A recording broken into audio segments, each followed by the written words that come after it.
did J.P. Morgan collect in overdraft fees from their consumers in 2020? Well, I think your numbers are totally inaccurate, but we'll have to sit down privately and go through that. These are public numbers. And I also want to point out we did not overdraft. Can you just answer my question? How much did J.P. Morgan collect? We did not overdraft at the Fed account. And at any request, so you never. Said they needed, I'm sorry, Mr. Diamond. That was Mr. Diamond. That was not the question. On request. Did you had an automatic protection? That was Senator Elizabeth Warren getting into a heated exchange yesterday with J.P. Morgan Chase Chairman and CEO Jamie Dimon at the Senate Banking Committee hearing. Joining me right now is Tennessee Congressman, member of the House Financial Services Committee, David Kustoff. Congressman, it's good to see you. It is the House's turn today to question the CEOs. Give us your reaction to what you heard yesterday and what you're expecting to raise today. Good morning, Maria. Well, yesterday was a warm-up for today. What we saw with Senator Warren is what we typically see with Senator Warren. It's cheap theater, but no real answers. I mean, frankly, you've got the biggest, largest CEOs there of the biggest banks. It's an opportunity to find out what's going on in the economy, what they forecast about the economy, and is typical with Senator Warren and others on the other side. They wanted the gotcha moment. Frankly, watching the exchange with Jamie Dimon, you know Jamie Dimon, he is very well equipped to defend himself, and he did a good job yesterday, and the show goes on. Yeah, I mean, look, the banks did do a lot during the pandemic in terms of small business. We know how they facilitated the small business loans, the Paycheck Protection Program, among others. But what about banks going forward, the competition that we're seeing from Chinese banks as well, taking to market share? What are you planning on focusing on in the hearing this morning? Well, a number of things, and those are all very good points. I want to know a number of things. Number one, what is their view of inflation? Do they agree with the Fed's assessment that we don't have much to worry about, that at worst the inflation is transitory? Do all of them share that opinion?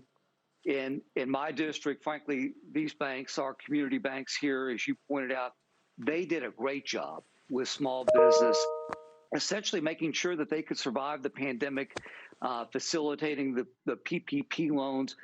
What do they plan to do to help small businesses in my district and small businesses across the country?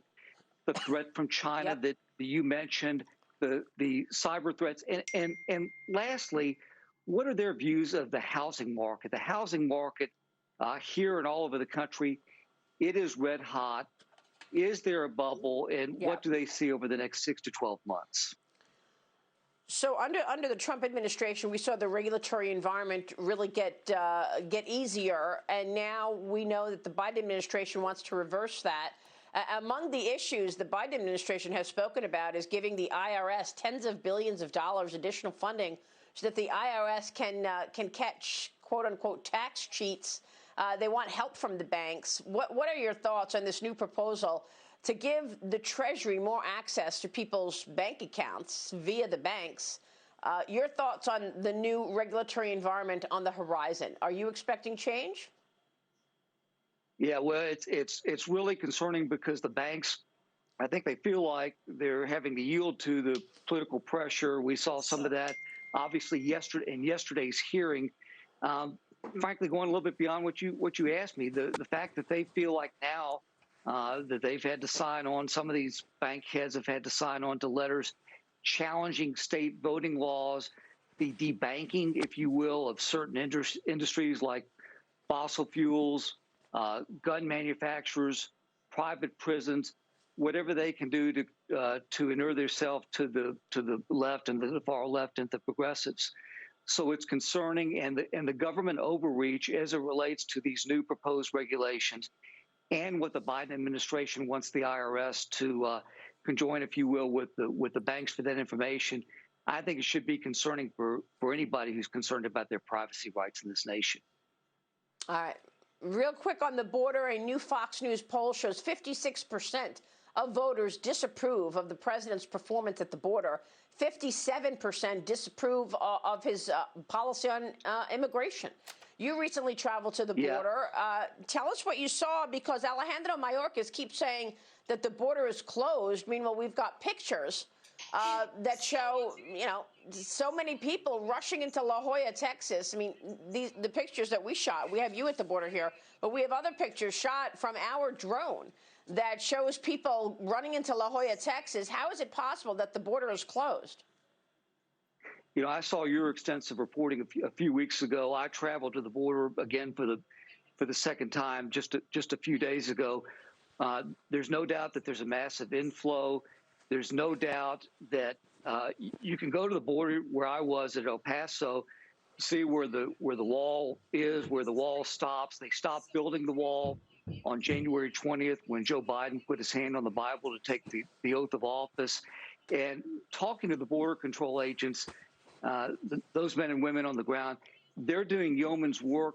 They want to be out doing their job, and they feel like now with the massive inflow of migrant children, primarily from Central America, that they're having to do more babysitting than actually patrolling the border. And so you've got those concerns along with the traffic, along with the influx of drugs.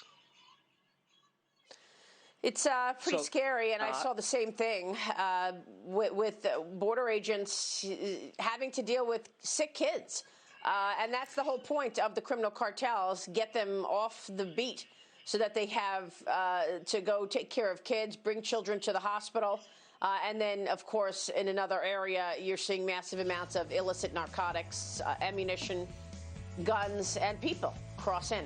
Congressman, we're certainly keeping a spotlight on this story. Thanks for using those children to take the drugs over. Thank you. Oh, my goodness, terrible.